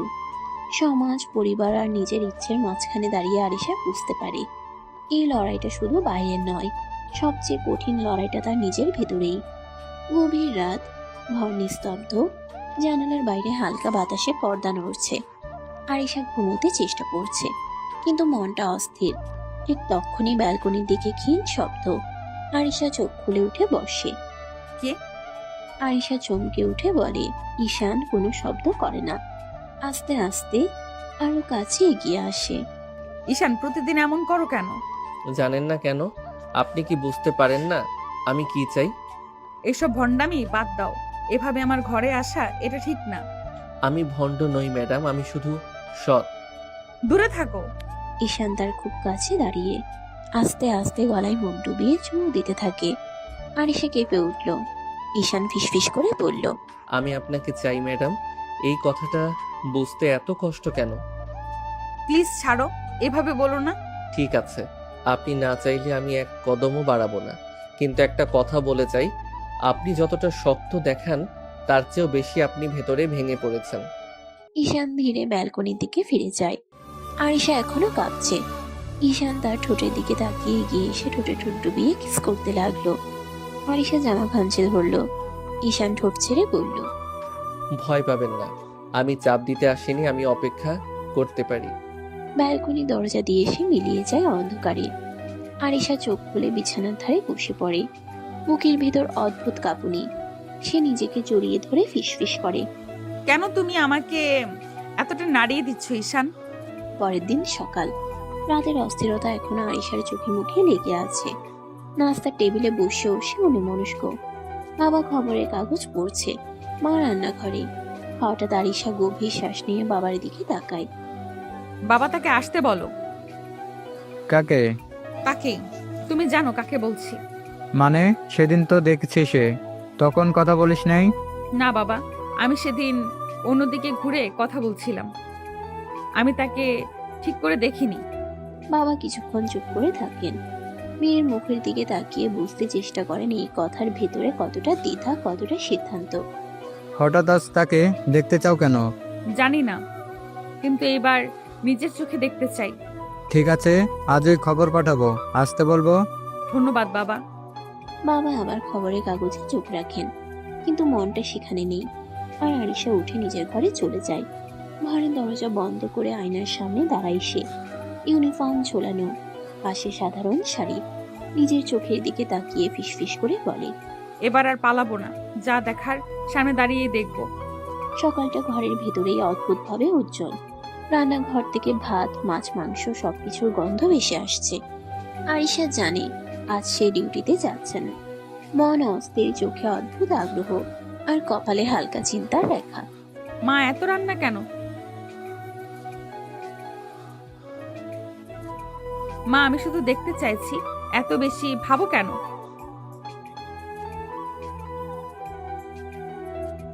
আরিশা কিছুক্ষণ চুপ করে থাকে। রান্নার গন্ধ, মায়ের কথা, সব মিলিয়ে মন যেন উষ্ণ হয়ে যায়। মা কি ঠিক বলছে? আমি কি সত্যিই আজ কিছুটা ভেঙে পড়বো? মা রান্না শেষ করে টেবিলে সাজাচ্ছেন। আরিশা পাশে দাঁড়িয়ে তাকায়, সবকিছু নিখুঁত। হঠাৎ মনে হয় এই স্নেহের মাঝে যে নিরাপত্তা আছে। রান্নাঘরের টেবিলে পাশে মা আরিশার দিকে ঘুরে তাকিয়ে বলেন, মা, এইসব পড়তে পারবো না।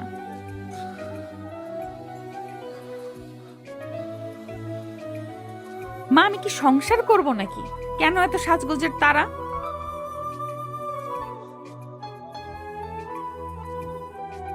আরিশা ঘরে ফিরে যায়। আলমারি থেকে শাড়ি বের করে হাতে ধরে খুলতে শুরু করে। ভিতরে অস্বস্তি, বড্ড অচেনা উত্তেজনা, সব মিলিয়ে বুকটা টান টান। শাড়ি পরবো তো, কিন্তু মানসিকভাবে প্রস্তুত নই। আয়েশা আলমারি থেকে শাড়ি বের করে পড়েছে। আয়নায় নিজের প্রতিচ্ছবি দেখে চোখে অল্প হাসি। এসব বলো না মা।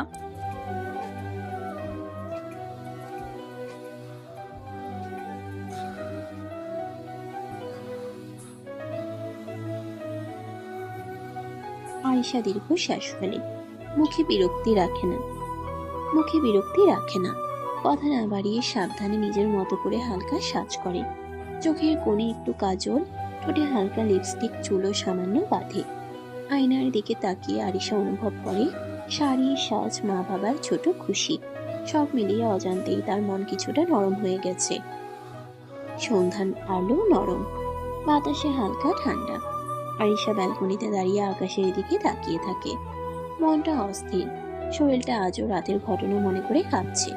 হঠাৎ ধীরে ধীরে ছায়ার ভেতর থেকে ঈশান এগিয়ে আসে। চোখে এক অদ্ভুত তৃষ্ণা। আরিশা এখনো ভাবতে পারেনি।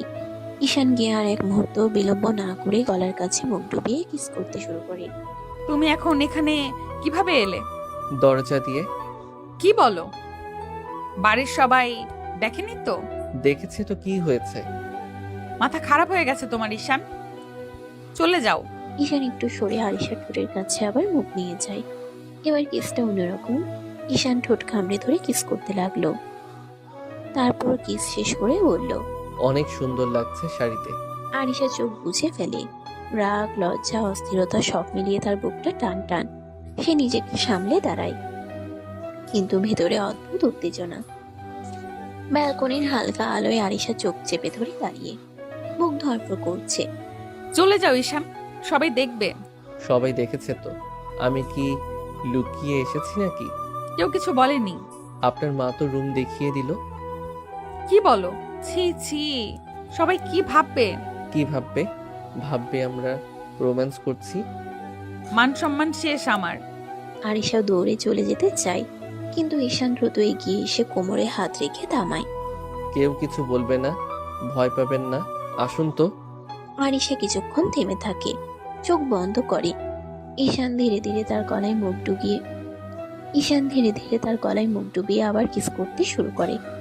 আরিশার কণ্ঠ এবার নরম নয়, স্পষ্ট কাঁপুনি ধরা পড়ে।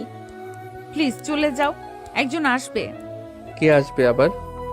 তুমি যাও, এখন বলতে পারবো না।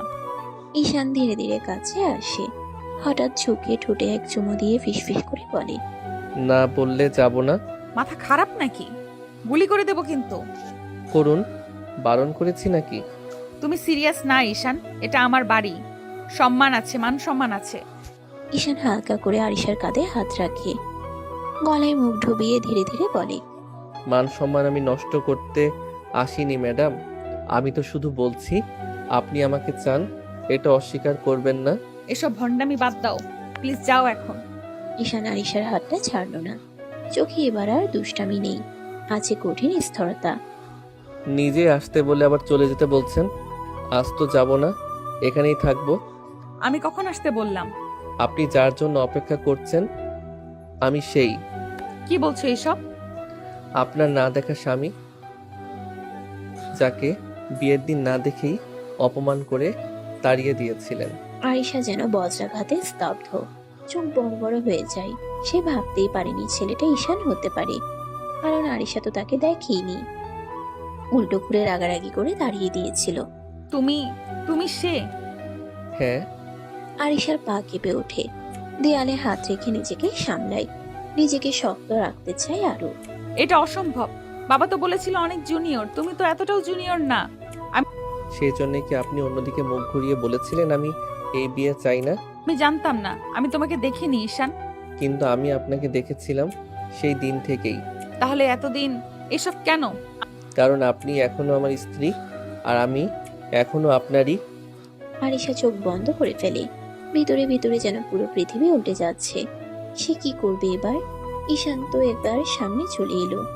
আরিশা গভীর শ্বাস নিয়ে নিজেকে শক্ত করে নেয়। আমার কাছে ক্যারিয়ার আগে, তাই আমি বিয়েটা মানিনি। আর তুমি পড়াশোনাতেও কেমন ভালো না এই কথাই শুনেছিলাম।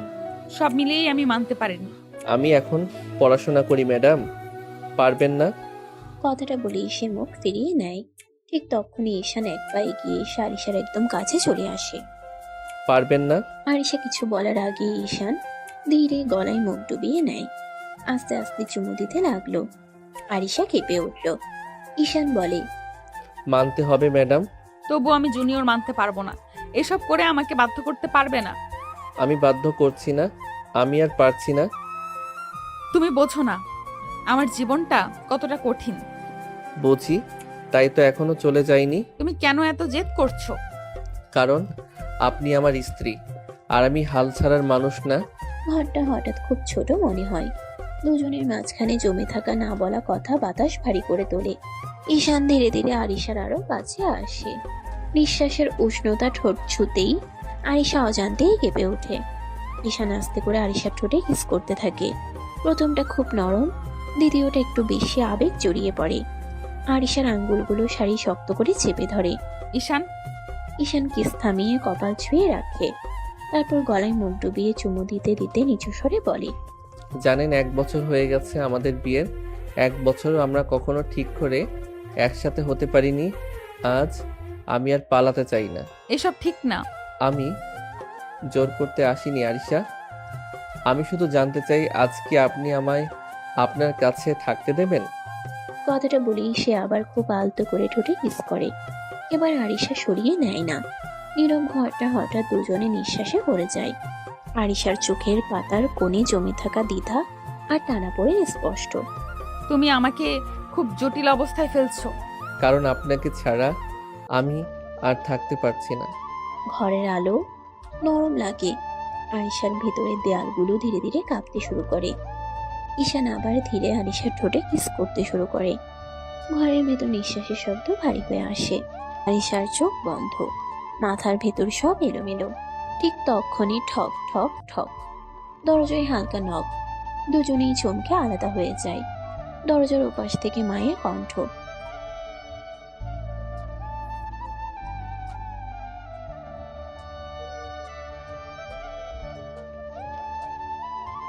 আরিশার বুক ধক করে ওঠে। সে দ্রুত শাড়ির আঁচল ঠিক করে কণ্ঠ স্বাভাবিক করার চেষ্টা করে। আচ্ছা মা, আসছি। চলো, ভদ্র থাকার চেষ্টা করো। তুমি তো অসভ্য। চিন্তা করবেন না ম্যাডাম, আপনার মা বাবার সামনে আমি খুব ভদ্র জামাই। আরিশা দরজার দিকে পা বাড়াতে গিয়েও থেমে যায়। একবার পিছনে তাকায়। এসব পরে কথা হবে, এখন চলো। পরে মানে আজই? আরিশা কিছু না বলে দরজা খুলে বেরিয়ে যায়। ডাইনিং এ ঢুকতে মায়ের চোখ চকচক করে ওঠে। ধন্যবাদ মা।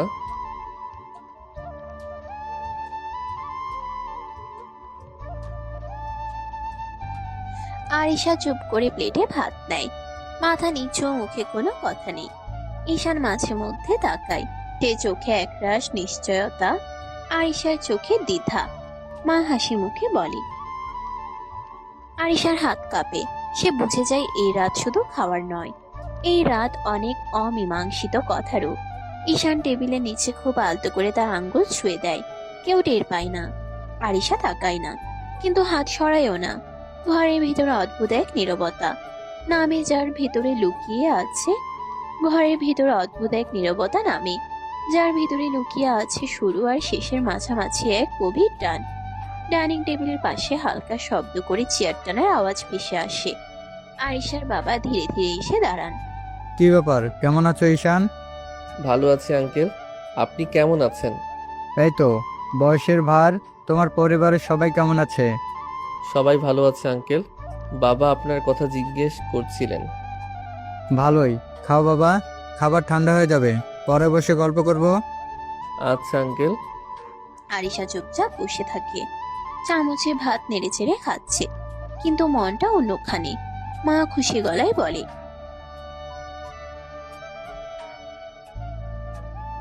ধন্যবাদ। চোকাচুকি হয় 1 সেকেন্ডের জন্য। আরিশা তাড়াতাড়ি দৃষ্টি সরিয়ে নেয়। বাবা খাবারের ফাঁকে আবার বলেন।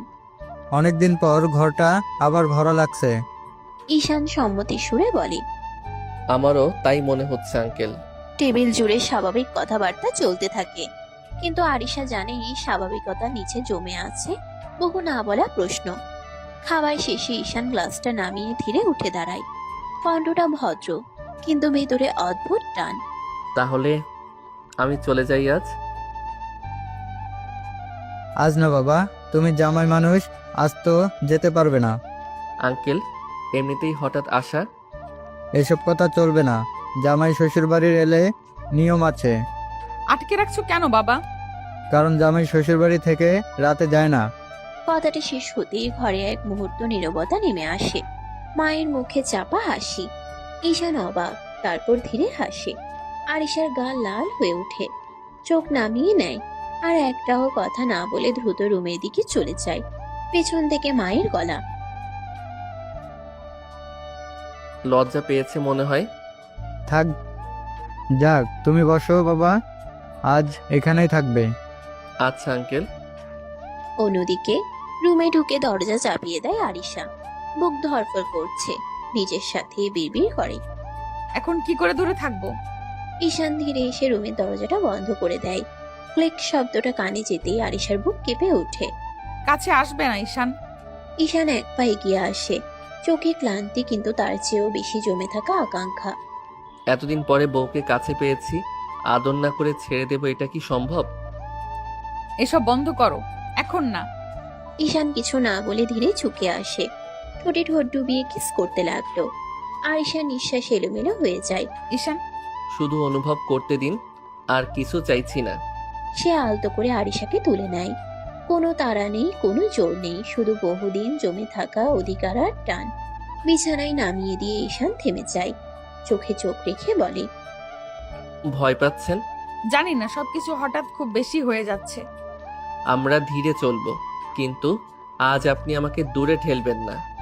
ঈশানকে 2 হাতে ঠেকিয়ে আরিশা শ্বাস টেনে নেয়। ঈশান আবার কাছে টেনে নেয় আরিশাকে। প্লিজ ঈশান, জোর করবে না, আমার সময় লাগবে। 1 বছর দূরে থেকেও কিসের সময় লাগবে আপনার? সব অনুভূতি একসাথে আসে না। ঈশান গলার স্বরটা নরম করার চেষ্টা করে, কিন্তু ভেতরের অস্থিরতা চাপা থাকে না। আমি আর সময় দিতে পারবো না আরিশা। কথাটা বলেই সে ধীরে ঝুঁকে আসে। আরিশা কিছু বলার আগেই ঠোঁটে আলতো ছোঁয়া। আরিশার নিঃশ্বাস কেঁপে ওঠে। ঠিক তখনই ট্রিং ট্রিং, রুমের নীরবতা ছিঁড়ে ফোন বেজে ওঠে। আরিশা চমকে উঠে ঈশানকে ঠেলে দূরে সরায়। চোখে ফিরে আসে কর্তব্যের কঠোরতা। ফোন স্ক্রিনে ভেসে ওঠে থানা। হ্যালো। ম্যাডাম, নতুন কেস এসেছে, এখনই দরকার। ঠিক আছে, আমি আসছি। কল কেটে যায়। ঘরের বাতাস হঠাৎ বদলে যায়। আরিশা ঈশানের দিকে তাকায়। দেখছো, আমার জীবনটা এমনই। তাই তো বলি আমি আপনাকে ভাগ করে নিতে শিখছি। আজ কথা এখানেই থাক। এই কেসটা শেষ হোক, তারপর আর পালানোর সুযোগ দেব না। আরিশা কিছু বলে না, শুধু দরজার দিকে এগিয়ে যায়। রাত আবার দায়িত্বের নামে দুজনকে আলাদা করে দেয়, কিন্তু অসমাপ্ত টানটা আরো গভীর হয়ে থাকে। আরিশা দ্রুত শালটা কাঁধে তুলে নিতে যায়। ঠিক তখনই ঈশান দৃঢ় গলায় বলে ওঠে, আমিও যাব সাথে। এটা আমার ডিউটি ঈশান। এত রাতে আপনাকে একা ছাড়বো না। আমি সব সময় একাই যাই, আজ নতুন কিছু না। আপনি যান একা ঠিকই, কিন্তু আমি কখনো একা যেতে দেইনি। এসব কি বলছো? সব সময় আপনাকে দেখে রাখি আমি, আপনি নিজেও জানেন না। আরিশা এক মুহূর্ত নিঃশব্দ। বুকের ভিতর অদ্ভুত একটা শীতল স্রোত বয়ে যায়। তুমি আমাকে ফলো করো? ফলো না, খেয়াল রাখি। আরিশা কিছু বলতে গিয়েও থেমে যায়। এই প্রথম ঈশানের চোখে সে শুধু দুষ্টুমি নয়, দেখে দায়িত্ব, ভয় আর ভালোবাসার অদ্ভুত মিশেল। এটা ঠিক না। ঠিক ভুল জানি না, শুধু জানি আপনাকে নিয়ে আমি অযত্ন করতে পারি না। বাইরে পুলিশের গাড়ির সাইরেনের ক্ষীণ শব্দ ভেসে আসে। সময় ফুরিয়ে আসছে। আরিশা একবার গভীরভাবে তাকায় ঈশানের দিকে। ঠিক আছে, কিন্তু সীমা বুঝে চলবে। সীমা তো আপনি ঠিক করে দেবেন ম্যাডাম। দুজন পাশাপাশি দরজার দিকে এগিয়ে যায়, একজন দায়িত্বের টানে, আরেকজন অদৃশ্য পাহারাদারের মতো। আরিশা ধীরে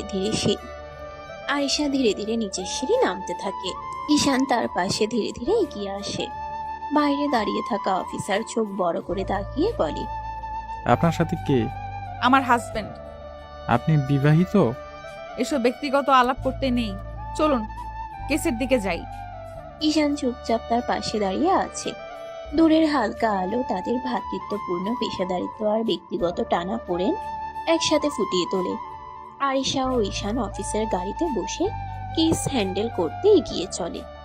রাতের হালকা বাতাস মুখে লাগে, কিন্তু দুজনের মনে মনে টান আর দায়িত্বের ছাপ একসাথে থাকে।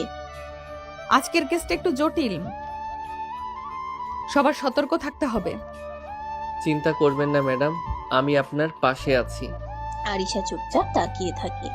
ঈশানের উপস্থিতি তার মনকে কিছুটা নিশ্চিন্ত করে। কেসের স্থানে পৌঁছে তারা সকলে সতর্কভাবে কাজ শুরু করে। দৃশ্যটা জটিল, রিপোর্টার প্রমাণের খোঁজ, অফিসারের নির্দেশনা মেনে চলা, সব মিলিয়ে একটা কঠিন রাত। কাজের মধ্যে মাঝে মাঝে ঈশান আর আরিশার চোখ মিলতে থাকে। একটু অবসর হলেও দুজনের মধ্যে অদ্ভুত টান স্পষ্ট। কেস শেষ, সব ঠিকঠাক হয়েছে। হ্যাঁ, ঝামেলা শেষ হলো।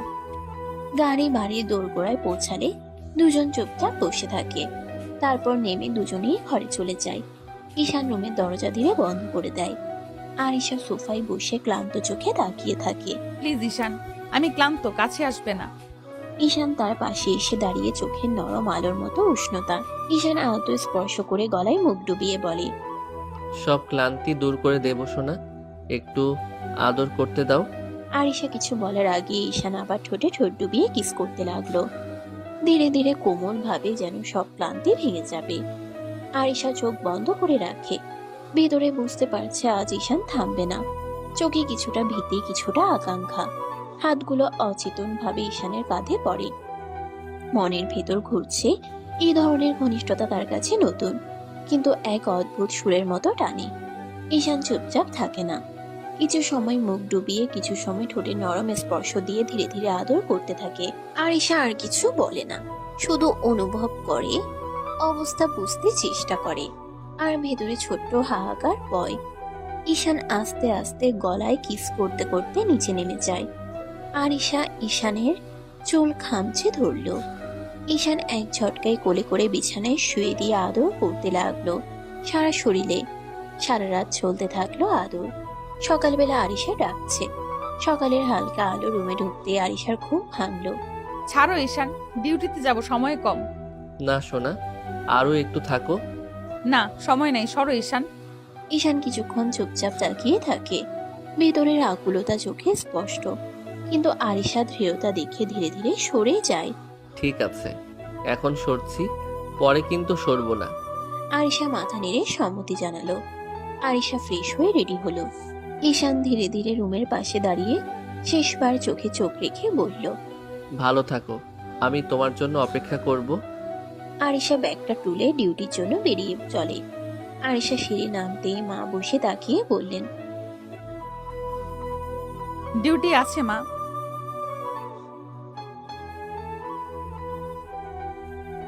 কাজ আছে মা, ডিউটি করতে হবে।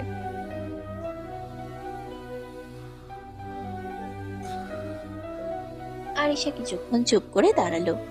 মায়ের চোখে স্নেহ আর ঈশানের জন্য অপেক্ষা একসাথে ফুটে উঠেছে। অবশেষে আরিশা মন থেকে মাথা নেড়ে সম্মতি জানালো। আচ্ছা মা, আজ থাকবো। আরিশা রুমে ধীরে ফিরে আসে। ঈশান বিছানার পাশে বসে তাকিয়ে আছে, চোখে আগুন আর উচ্ছ্বাসের মিশেল। কি ব্যাপার, চলে আসলে কেন? মা যেতে দিল না। ঈশানের চোখে একরাশ খুশি ছড়িয়ে পড়ে। সে দ্রুত এগিয়ে এসে আরিশাকে জড়িয়ে ধরে বলল, আমার শাশুড়ি মা বুঝলো, আমাকে বাঁচিয়ে রাখলেন, ধন্যবাদ, তাকে অনেক ধন্যবাদ। আর কি বলবো, মা বলল আজ বাইরে যেও না। ঠিকই বললেন, আজ শুধু আমরা থাকবো। সারাদিন ঈশান আরিশাদের বাড়িতেই থাকলো। বিকেল পর্যন্ত দুজন একসাথে সময় কাটালো। ক্লান্তি, হেসে খেলে, ছোট ছোট মুহূর্তের আনন্দ। এরপর ঈশান বাড়ি থেকে বের হয়ে বন্ধুদের সঙ্গে আড্ডা দিতে গেল। বন্ধুরা চোখ বড় করে তাকিয়ে বলল, কই ছিলি রে আজ? বউয়ের কাছে ছিলাম। মজা করিস নাকি? মজা কোন দুঃখে করব, এটা সত্যি। তুই তো বিয়ে করিস নাই রে, বলিস নাই কেন? আরো 1 বছর আগে করেছি। বলিস নাই কেন? এতদিন বউ মানতো না, তাই বলি নাই। এবার একটু মানছে, তাই বললাম। বন্ধুরা অবাক হয়ে একবার চুপ করে থাকে। তারপর সবাই হেসে ওঠে। ঈশানের চোখে হালকা উষ্ণতা আর খুশি। রাতের নীরবতায় ঈশান বাড়ির বাগানে ঢুকতেই মায়ের কণ্ঠ ভেসে আসে। মা বসেছিলেন, ছেলের মুখের দিকে তাকিয়ে বুঝে নেন আজ কিছু একটা বদলেছে। কি রে ঈশান, আরিশা কি তোকে মেনেছে? ঈশান জুতা খুলতে খুলতে হালকা হাসে, চোখে ক্লান্তি কিন্তু তার চেয়েও বেশি আশা। পুরোপুরি না, তবে কিছুটা মেনেছে। তাহলে হলো, একদিন কি সব হয় নাকি? এবার বাড়ি আনার ব্যবস্থা কর। দেখি মা, কথা বলে দেখি সে কি বলে। ধৈর্য ধরিস, ও শক্ত মেয়ে, কিন্তু মনটা খারাপ না। ঈশান মাথা নেড়ে সম্মতি জানায়। মনের ভেতর আরিশার মুখটা ভেসে ওঠে, রাগী চোখ, কঠিন কথা আর তার আড়ালে লুকিয়ে থাকা দ্বিধা। একদিন ঠিকই মানবে, পুরোপুরি। রাত আরো গভীর হয়, কিন্তু ঈশানের চোখে ঘুম নেই। সেখানে শুধু অপেক্ষা আর ভবিষ্যতের স্বপ্ন। পরের দিন সকালটা ঈশানের জন্য অদ্ভুত রকমের টান টান। মনটা ঠিক মতো স্থির হচ্ছিল না। তবুও নিজেকে সামলে থানার সামনে এসে দাঁড়ায় সে। থানার গেটের ভেতরে ঢুকতেই চারপাশে চেনা গম্ভীর পরিবেশ, ইউনিফর্ম করা কণ্ঠ, দ্রুত পায়ের শব্দ। ঈশান গেটের পাশে দাঁড়িয়ে থাকা কনস্টেবলটার দিকে এগিয়ে যায়। ভাই, একটু আরিশা ম্যামকে ডাকবেন। কনস্টেবল ঈশানের দিকে সন্দেহ ভরা চোখে তাকায়, উপর নিচে একবার ভালো করে দেখে নেয়। আপনি কে? ওনার হাজবেন্ড। কি বলেন? আরিশা ম্যাম তো কখনো। জানি, কিন্তু কথাটা সত্যি। কনস্টেবল আর কিছু না বলে ভেতরের দিকে চলে যায়। কিছুক্ষণ পর থানার ভেতর থেকে পরিচিত শক্ত পায়ের শব্দ শোনা যায়।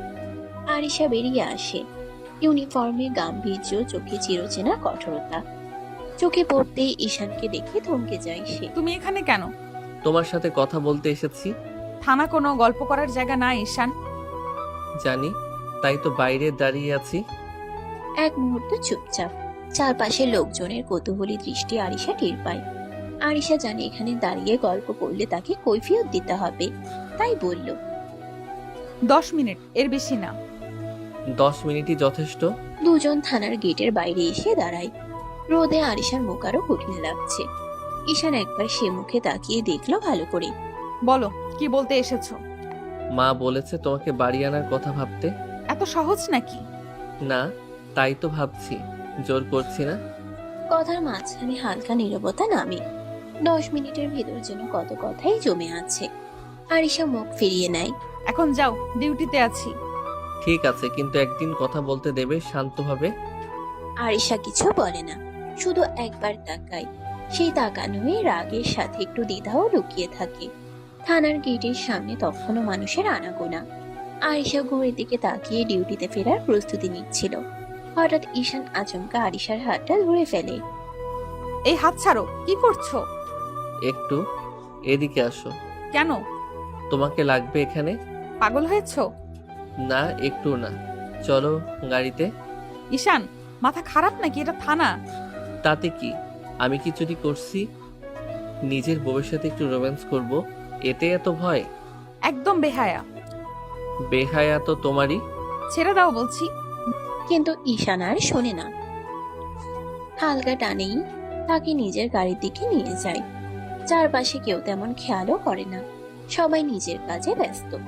গাড়ির দরজা খুলে। ওঠো। না।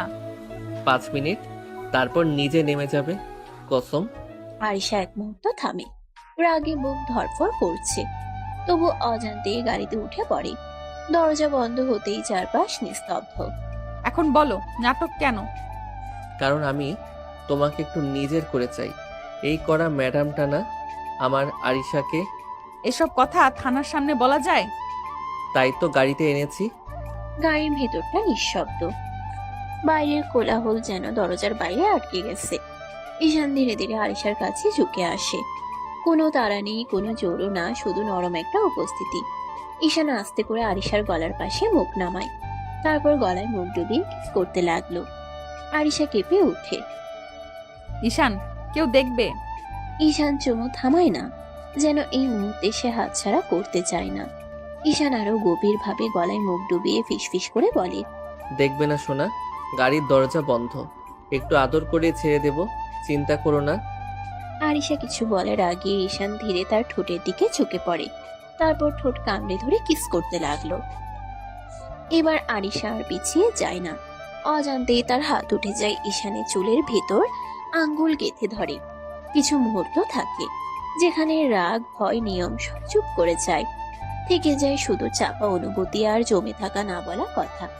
ঈশান ধীরে ধীরে কিস শেষ করে কপাল ঠেকিয়ে রাখে আরিশার কপালে। বলেছিলাম না আমি জোর করব না, তোমার ইচ্ছেতেই থামবো। আরিশা চোখ নামিয়ে নেয়, কিছু বলে না, কিন্তু তার হাতটা এখনো ঈশানের চুলে আটকানো। গাড়ির ভেতর নিঃশ্বাসের শব্দটা কিছুটা ভারী হয়ে ওঠে। গাড়ির ভেতরে নীরবতা ভেঙে ঈশান ধীরে সরে আসে, চোখে একরাশ দুষ্টু হাসি, গলায় নরম সুর। এখন যাও, ডিউটি করো। আরিশা আয়নায় নিজের মুখটা একবার দেখে নেয়, ঠোঁটের হালকা লালচে ভাব দেখে রেগে যায়। আর আসবে না বেয়াদব, আমার ঠোঁট ফুলে গেছে, সবাই হাসবে। হাসুক, সবাই জানুক তোমার স্বামী আছে। তুমি একদম নির্লজ্জ। স্বামীর অধিকার নির্লজ্জ হলে আমি সেই নির্লজ্জই থাকবো। আরিশার বুকের ভেতরটা কেমন জানি করে ওঠে। রাগ, লজ্জা আর অস্বীকারের আড়ালেও কোথাও যেন এক ফোঁটা সত্য লুকিয়ে থাকে, সে একা নয়। আরিশা গাড়ির দরজা খুলে নামতে নামতে বলে, সাবধান করলাম, থানার সামনে এসব করলে কিন্তু হাত করা পরাবো। হাত করা হলেও সমস্যা নাই ম্যাডাম, আপনার হাতেই পড়লে শাস্তিটা মধুর। আরিশা আর এক সেকেন্ডও দাঁড়ায় না, রেগে হেঁটে থানার ভিতরে ঢুকে পড়ে। পিছনে দাঁড়িয়ে ঈশান তাকিয়ে থাকে, চোখে গর্ব, ঠোঁটে হালকা হাসি। রাত বেশ গভীর, ডিউটির ক্লান্তি গায়ে মেখে আরিশা ঘরে ঢুকে ব্যাগটা নামিয়ে চুপচাপ ফ্রেশ হয়ে নেয়। আয়নায় নিজের মুখটা একবার দেখে নেয়, চোখে ক্লান্তি, ভেতরে অদ্ভুত এক অস্থিরতা। নিচে নামতেই রান্নাঘর থেকে মায়ের ডাক। আরিশা আর কথা বাড়ায় না, চুপচাপ বসে ভাত নেয়। কয়েক লোকমা খাওয়ার পর মা পাশের চেয়ারে বসে তাকিয়ে থাকে। ও কেন প্রতিদিন আসবে মা?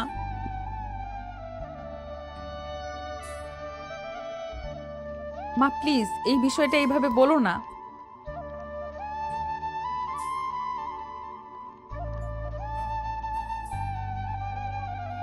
আরিশা জবাব দিতে যাবে, ঠিক তখনই টিং টং কলিং বেলের শব্দে ঘরের ভেতরটা কেঁপে ওঠে। মা উঠে দাঁড়ায়। মা দরজার দিকে এগিয়ে যায়। গেট খুলতেই সামনের আলোয় একটা পরিচিত মুখ। আসসালামু আলাইকুম মা।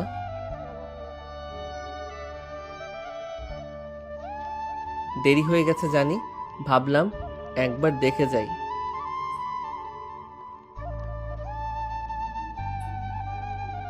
ভেতর থেকে সব শুনে আরিশা উঠে দাঁড়ায়। ডাইনিং টেবিলের পাশে দাঁড়িয়ে দরজার দিকে তাকিয়ে থাকে। ঈশান ঘরে ঢুকতেই দুজনে চোখাচোখি হয়। এক মুহূর্তে নীরবতা। মা খেয়াল করে দুজনের দিকে তাকায়।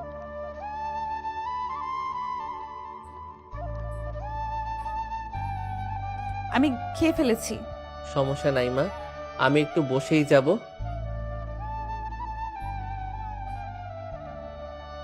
মা চলে যেতে আবার সেই নীরবতা। ঈশান ধীরে এগিয়ে এসে চেয়ার টানে। কেমন ছিল ডিউটি? যেমন থাকে। ঠোঁট ঠিক আছে তো? একদম কথা বাড়াবে না। ঘরের ভেতর বাতাসটা হঠাৎই ভারী হয়ে আসে। আরিশা হাত গুটিয়ে দাঁড়িয়ে থাকে, চোখে বিরক্তি আর ঠোঁটে জমে থাকা অভিযোগ। কেন এসেছো আবার? ঈশান ধীরে হেসে তাকায়। সে হাসিতে দুষ্টুমি আছে, আবার অধিকারও। তার থেকে বেশি আছে আরিশাকে জ্বালানোর ইচ্ছে। স্বামী বউয়ের কাছে কেন আসে সেই জন্য এসেছি। তোমার সাহস দিন দিন বেড়েই যাচ্ছে ঈশান। পুলিশ ম্যামের বর যদি সাহস না রাখে তাহলে লোকে কি বলবে বলো? আরিশা কিছু বলতে যাবে, ঠিক তখনই মা হাতে খাবারের ট্রে নিয়ে ঘরে ঢুকে পড়ে।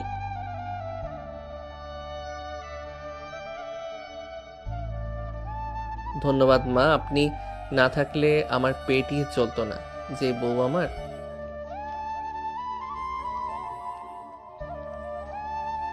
মা তুমি যাও তো।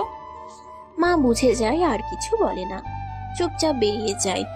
ঈশান বসে বসে খেতে থাকে। আরিশা জানালার পাশে দাঁড়িয়ে বাইরে তাকিয়ে থাকে, কিন্তু কানটা ঠিকই ওর দিকেই। খাওয়া শেষ করে ঈশান হাত ধুয়ে উঠে দাঁড়ায়। আমি একটু রুমে যাই। কে বলেছে আমার রুমে যেতে? এই বাড়িতে আমার বউয়ের একটা রুম আছে, আমি সেখানেই যাব। আরিশা কিছু বলার আগে ঈশান হেঁটে তার রুমের দিকে চলে যায়। কিছুক্ষণ পর আরিশাও রুমে ঢুকে। দরজা বন্ধ হতেই ঈশান পিছন ফিরে তাকায়। রাগ করলে তোমাকে আরো সুন্দর লাগে জানো। একদম বাজে কথা বলবে না। আমি শুধু সত্যি বলি আরিশা, তুমি যতই শক্ত হও দেখতে কিন্তু মাশাআল্লাহ। ঘরের ভেতর নরম আলো, জানালার পর্দা একটু নড়ে উঠছে। ঈশান বিছানার পাশে দাঁড়িয়ে চোখে সেই চীনা দুষ্টু আত্মবিশ্বাস। শাড়ি পরে আসো। তোমার কথা মতো চলতে পারবো না। আমি যা ইচ্ছে তাই করব। ঈশান হালকা হেসে আলমারির দিকে এগিয়ে যায়। দরজা খুলে একটার পর একটা শাড়ি সরিয়ে শেষমেশ একটা হালকা রঙের শাড়ি বের করে। তাহলে আমি পরিয়ে দেই। কি বেয়াদবি করছো তুমি? একটু পরেই তো সব দেখবো। এত লজ্জা কিসের ম্যাডাম? আরিশার রাগে গাল লাল হয়ে যায়। সে ঝট করে শাড়িটা ঈশানের হাত থেকে কেড়ে নেয়। একদম বাড়াবাড়ি করো না। এই বলে সে দ্রুত বাথরুমের দিকে চলে যায়। দরজা বন্ধ হতেই ভেতর থেকে লক দেওয়ার শব্দ। ঈশান বাইরে দাঁড়িয়ে হেসে ফেলে। তাড়াতাড়ি আসবেন কিন্তু, শাড়িতে আপনাকে দেখার খুব ইচ্ছে। বাথরুমের ভেতর আরিশা আয়নার সামনে দাঁড়িয়ে গভীর নিঃশ্বাস নেয়। হাত কাঁপছে রাগে না অস্বস্তিতে, সে নিজেই বুঝতে পারে না। কিছুক্ষণ পর দরজা খুলে যায়। আরিশা ধীরে বের হয়, শাড়িটা পরা, চুল আলগা করে বাঁধা। ঈশান এক মুহূর্ত থেমে যায়, চোখ সরাতে পারে না। দেখো আমি তো বলেছিলাম শাড়িতে তোমাকে আলাদা লাগে। তাকিয়ে থাকো না।